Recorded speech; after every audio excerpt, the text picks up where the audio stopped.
Hi, everybody. It's good to see a great group of wonderful students. This is the most remarkable age. There are more people learning today than ever in history. There is a greater desire for learning in our world today than ever in the history of the world. And learning is so diverse today. At one time, all learning was just one way, just by books and a teacher talking to you. But there's so many ways to learn today and actually, the best educated people that ever lived are living right now. It's wonderful. And I am glad that so many of us are interested in God's education. And that's the reason we're in this class. We're studying, are there monsters in the spirit world? And this is section 2 of it. We took you down through quite a bit of it, but I wanted to bring you, into a person, a reputable person who knows about the subject. Are there monsters in the spirit world? Now some people think, I'm going crazy. I saw a monster. You see, I didn't see it with my natural eye, but I did see it. No, you're not going crazy. There are two worlds. There's the world that's natural, that can be seen with the natural eye, and there's the world of the spiritual that you do not see with the natural eye, but it's just as real. It is a world of spirit. And many people don't want to admit the world of spirit or accept it, but that makes no difference at all. It's there, it's real, and I have discovered it, and so I know for sure that it's real. Now, in this lesson, I wish to bring you the story of a Brazilian witch doctor who explains the spirit world to us. His name is Arlindo Oliveira. He is a prominent witch doctor, or he was one. He's now a minister of the gospel. He lives in Brazil. And when I took him personally across this land, I went to Brazil and got him. And I brought him personally across America. I took him into places like Carnegie Hall in New York City, and I took him in Constitution Hall in Washington, D.C., and other fine auditoriums from the state of Florida to the state of Washington. For a 3-month period, almost every night, we had Arlindo listening to his story, and then we'd travel with him in the daytime. So we were very well acquainted with a Brazilian witch doctor named Arlindo Oliveira. Arlindo worked with the Brazilian government for many years. He worked in the Ministry of War. He worked in the office of the president, and that was where he was working when I was so well acquainted with him, and also in the office of a famous attorney in Brazil. And I had him to take me through the government offices, and he was a man of prestige. I mean, all through there, he introduced me to many Brazilian officers in the presidential group of officers, and yet that man was a witch doctor. He was dedicated to the devil before he was born. Now you see, possibly you haven't met anyone like that. His mother took him to a very strong witch doctor in Brazil, and she felt a spirit into her womb and went into the unborn child. And she said that she heard the demons say as they entered, "This is my son, my son. This is my son." Now they had taken him. I've learned since through the studying reincarnation that this happens all the time in India, and that they decide before the child is born which of the reincarnated spirits will go and live in the child if they want to live in that family. And so this isn't an unusual situation in the world of where they worship devils and worship spirits in pagan lands. When Arlindo was 3 years of age, demons that were dwelling within him caused him to have strong seizures, throwing him on the ground and throwing him here and throwing him there. But he was quite normal otherwise. They caused him to be an unruly person. He made so much trouble for his own parents that he believes that even when he was 3 years old, his family hated him. At this time, a spirit came into him and said, "I am Dr. Rubenstein." And being, a 3-year-old, he would tell it. He'd say, they could hear this voice of Dr. Rubenstein speaking out of the little boy's mouth, and it was a man's voice coming out of a 3-year-old's mouth. And this Dr. Rubenstein announced that he was a German physician, now deceased, of course, and was manifesting himself in this child. Now, this spirit when Arlindo was only 3 years of age, would consult with people about their illnesses and would write prescriptions in Latin with Arlindo's hand doing the writing. And the sick people would take these prescriptions to the local drugstore, and they were filled by the pharmacist. And at this time, Arlindo could not write a word in Portuguese or Latin. He was only 3 years old. Arlindo said that at 3 years of age, only a few spirits manifested themselves in him. But he said later, when he became a full-fledged witch doctor, that he knew of at least 300 different spirits, that he knew their names, and at one time or another they had manifested themselves through him. Had manifested. When you say manifested, that means they had dwelt in him and manifested and did something through him and said, I am so-and-so doing this. Arlindo became such a problem that he was removed from his parents' home when he was only 3 years old. They could not stand him. And so the parents consulted an old African witch doctor what to do. And the old witch doctor, who had come from Africa to live in Brazil, said the child must be taken to Africa for an apprenticeship with the resources and necessities such as herbs, roots, and so forth for witchcraft were available, and teach him witchcraft. The witch doctor promised that he would even pay the money and support the child until he was tutored properly. And he said that the powers of this little Arlindo were already greater than his, and he had already been a witch doctor for 60 years. And he said the boy had the greater amount of devils in him. The parents refused to permit the Brazilian witch doctor to take the little child to Africa, but they were still afraid of this child. And so they said, listen, we will put him in the home of an aunt. And he remembers his aunt is a very fat woman, overly fat, and was a spiritist with many demons in her. And the parents says, well, these two will get along all right. Arlindo remembers that the African witch doctor, who was 84 years at that time, had 3 tribal marks on his face from Africa. And the witch doctor used the Ifa, that's E-P-H-A-H, which is a seashell. And through the seashell, the spirits talked to him. He also wore a lion skin all the time. And he said he was getting his message from the spirit world through the Ifa and also through the lion skin that he wore. He said his strength came from the skin of the lion. Now, when we look into this man, Arlindo, I'd like to tell you a little about him, please. Now, I lived with him I met him on different occasions. I was going into Brazil preaching at that time, and I met him on several occasions, and then I brought him to this country. But Arlindo said to me, he said, the devil spoiled my life. He says, I never had a normal childhood, and because of the devil in me, I never knew a father's love nor a mother's love in my whole life. He says, when I went to school, the spirits made trouble for me, and they wouldn't let me study. They would cause me to fight with the teacher, and when the teacher would give me work to do, the spirit would give me the answer before the teacher had presented the problem. And he says, this would make the teacher very angry, and the spirit in me would tell the teacher, says, well, I know more than you do. And it was Arlindo's mouth and the spirit doing the talking out of him. When he was 8 years old, his spirit manifested in him while he was in school, which argued with the teacher. And the spirit said, you're a teacher, but I know more than you do. And the teacher complained to the principal, and he was disciplined by being discharged from the school. Said he couldn't go there anymore. But at 16 years of age, Arlindo had many spirits manifesting itself in him. He would faint on the streets. He'd have to be picked up and taken to an ambulance or a hospital or jail. And at this time, he'd living back with his parents again because he'd become a grown man. And one night a spirit manifested in him and stayed in him until 2 o'clock in the morning. And when he went home, his father said, what kind of a child are you to come home this time of night, being only 16 years old? And rather than the boy speaking, the 16-year-old, a spirit spoke up out of him, said, "It's none of your business," and cursed him. This angered the father, and he spoke bitterly to the boy. And the spirit argued back. My father got a piece of wood to hit Arlindo, and the spirit said, "If you're a man, you can hit me with that." But my father's arm became frozen. He couldn't even hit his own son. Frozen while it was upraised, and could not bring his arm down to hit his son. And so the father said, "Who are you?" And the spirit within the boy said, "I am Suma Kis Suma Kwa Suma." And says, "I live long before." And he says that the father says, my father did not believe it was a spirit and thought it was an enchantment of some kind.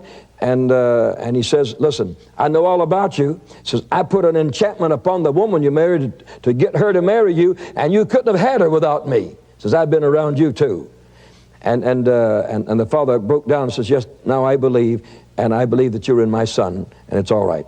After that, the father supported Arlindo and his demon work, his witchcraft. And Suma Kwa said that he was originally an African who had died at the age of 165 years of age, and that he had lived in 350 different persons to the time he came to live in this little boy that's called Arlindo. He said, Brother Sumrall, those are strong things. Yeah, they are. They are. But if you've had no introduction into the spirit world, then you better become acquainted, because if you don't, you won't understand what it's all about. Arlindo was a young man, and I asked him some questions, and one of them I asked him was this. I said, are you, as a witch doctor, were you above other witch doctors? And he said, I belong to a group of witch doctors, and I was the head of the Congers. That's C-O-N-G-E-R-S. And as a Conger, I was chief. And our sect was prohibited by the police in Rio de Janeiro. That was because so many people got killed and animals got offered, and so they were, although there were many, they are today many spiritist sects registered, they would not give this one registration. He says, I had 300 different spirits manifesting themselves in me, and they would not permit me to register with the authorities as to who we were. They said that we were greater than the authorities of any humankind, and warned that if I tried to register, that they would not permit me, and they would not protect me at all. So I refused to register, and they promised him the protection, and said they'd punish the policemen that sought to discover them. And so he permitted them to continue. Then I said to Arlindo, Arlindo, do you have a chief spirit? You say you have 300. A chief spirit. He says, yes. The chief spirit in me was Tata Kavera, and that means Father Skull Bones, or Father Skeleton. He was my chief spirit. Says he told me that he had always existed, and that he had never been reincarnated, that he was a spirit and had never had reincarnation, and that he was not the spirit of a dead man of any kind. He said that he was on earth from the beginning and was already tired of being here when Jesus came a long time before. He said that he was one of the cemetery spirits, and had always been a cemetery spirit.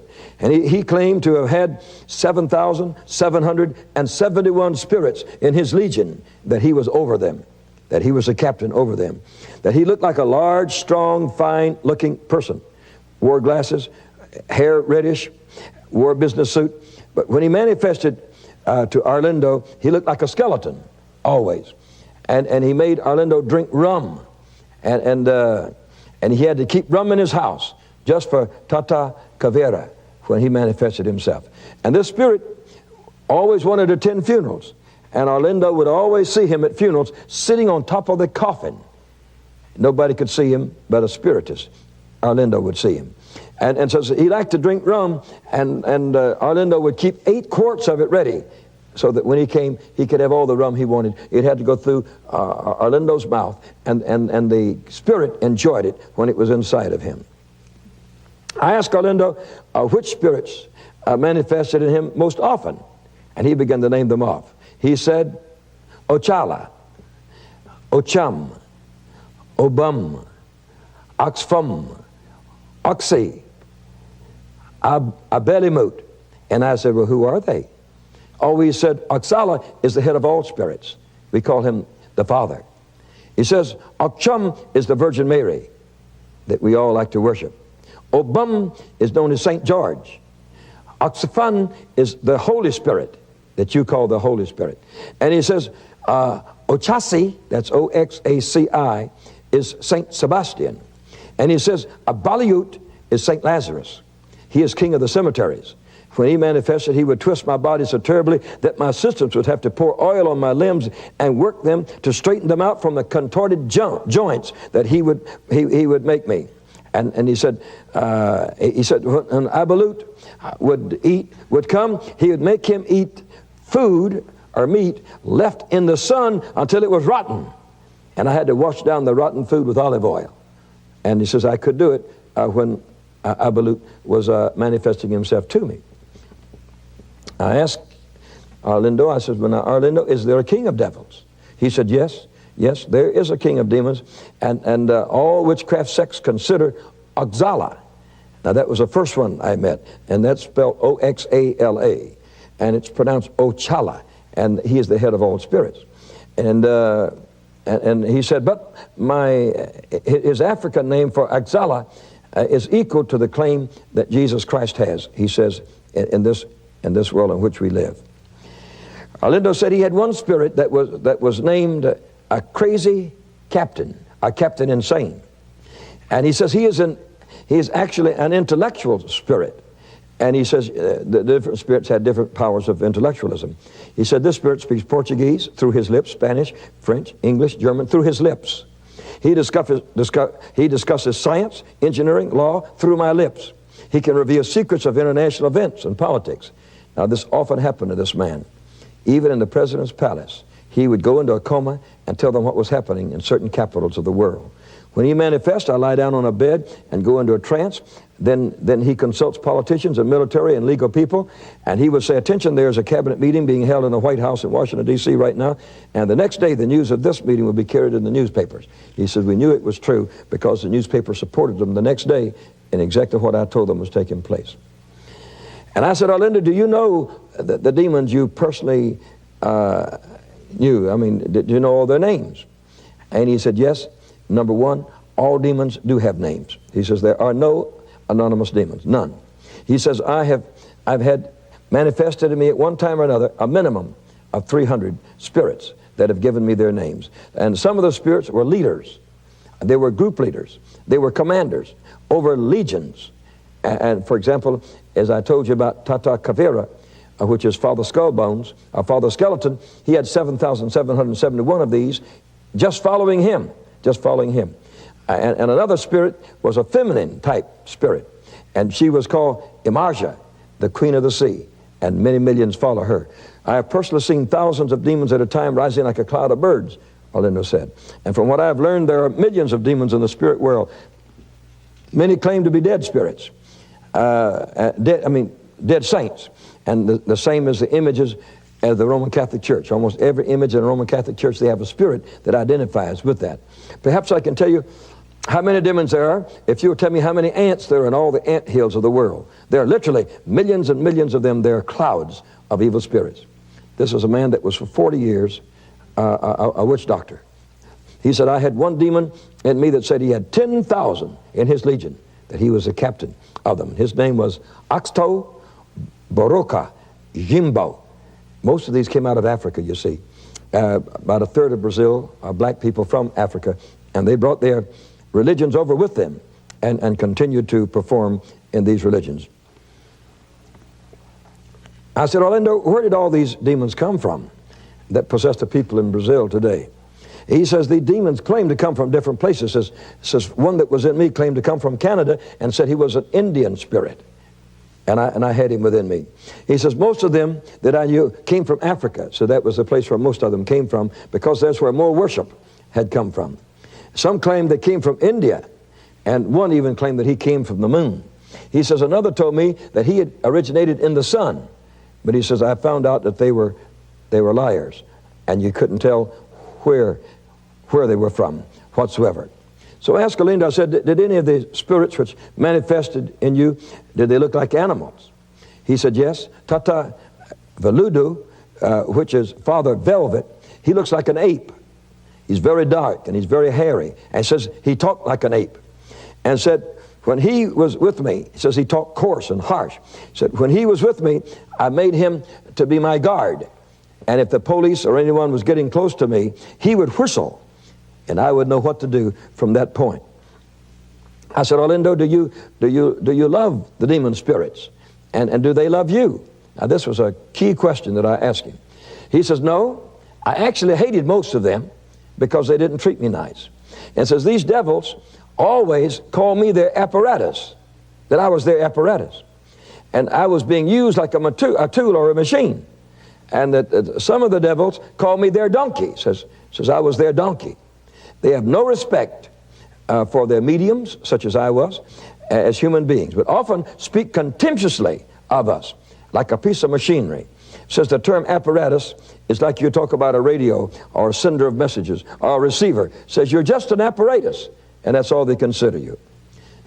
So I said, Orlando, did these spirits stay in you, or did they come and go? He says the demon spirits always give me advance. When spirits appear to me, they always come to me face to face. He said, I've never known of a spirit retiring from me without facing me, or coming to me without facing me. He says, I have never seen a spirit's back at no time in 40 years as a witch doctor. He said, sometimes when they leave, they will melt into a wall. Sometimes they will go into a whirlwind, just around and they're gone. Sometimes they will vanish like a light being turned off, just gone. When the spirits come, it is always an uncomfortable feeling to me, and I have a hot flush all over my body, or a chill, or the hair on my head stands on end. Says also, I feel dizzy. Other times I feel ill by pain in my stomach. Other times my eyes film over that I can't see. And you never feel good when a demon comes. They do not stay continually. He says they go and come within those they possess. I said, Orlando, could you tell that it was a spirit materializing before you, or if it was a human that you were talking to? He says the spirits, oftentimes, you could not tell whether it was a human or a spirit. He says, I could only tell by looking at their feet, for the spirit's feet never touches the floor. They walk like on feet, and they make a noise as though their shoes are on the ground, but they stay about a palm's breadth above the ground. Says they do not touch the ground. So sometimes the spirits don't materialize as humans, but come in appearances like animals, or a cat, or an ape, or a grotesque thing with two heads, or something like that. But he says they have many ways of materializing, and you never know exactly which way you might see them next. So I said, Orlando, did you ever meet Satan, who is the chief of devils? He said, yes, I've met him. And he says, I did not know he was the head of the demons. He was called Exu. That's E-I-X-U, Exu. And when he manifested himself, he made me sing what he called Lucifer's tune. And here are some of the words. And he began to sing them. And translated, they're these. He says, I am the king of hell, I have two heads. One is to do the king of hell, the other is the head of Jesus of Nazareth. And one of my heads works for good, and the other one of my heads works for bad. Now he said this Exu likes to be praised, and says we'd tell him, you're the greatest. He seemed to have millions of demons in his control. He says, but my personally chief spirit was Tatakavera, and says he didn't want to pay much honor to this other one who claimed that he was the king of all devils. But he says another very strong devil was a female spirit. He says, though there is no real sex in the spirits. And this female devil is called Bamba Gira. And when she appears, she's always by the side of this Exu, who is a top spirit. And she has 7 devils who are her husbands, besides the one that's the top spirit. And she is a protector of prostitutes, and she helps prostitutes get their business. I said, Orlando, did these spirits ever hurt you personally? And I hardly want to go into that, because he said, yes, they made me collect my blood and would mix it with wine that they might drink it. And he said they would, to use enchantment, we had to use my blood. And says oftentimes I didn't feel much pain when the dagger cut me open, that they might use my blood, but the spirits would just rub chalk on the wound, and so that it would heal up. And said sometimes they hurt me. On one occasion I had a dagger all the way through my leg, and I had to pull it back out. But they told me through the calf of my leg, they said, you won't get sick or anything. And sure enough, it healed up abnormally quick. I says, Orlando, did the devils ever hurt your family. And this is one of the saddest stories that I can ever tell you. He had a brother, 8 years old, and in a trance, he saw two spirits as they fought over the brother, and they killed him. And when he came out of the trance, his brother lay on the bed dead. He had actually seen the death battle of his own brother, two spirits claiming him and wanting to be the chief spirit in him. And so they killed him. Arlindo assured me that before his conversion to Jesus Christ, that he thought he was serving God as a high priest of witchcraft. He said he was very proud of himself. He said, when these spirits drove my wife and family away from my home and destroyed my family, he says, I took refuge in the home of my sister, who had mercy upon me because I had no one to live with me. And next door to my sister, there lived a minister of the gospel, and he took an interest in me, and he called me over, and in his study, he drove the devils out of me. And he says, I became free of all these evil spirits because a full gospel minister had compassion upon me, laid his hands upon me, and commanded them to go from me. When I met him, he was working in the president's office. Soon after that, he became a full-time minister in the gospel of the Lord Jesus Christ. It's one of the most remarkable stories I've ever known. Not only did he tell me the story, but I talked to many of his friends, and they said, yes, he was a witch doctor. These things did happen in his life, and he has been set free by God's power. How glad we are that the Lord Jesus Christ sets mankind free.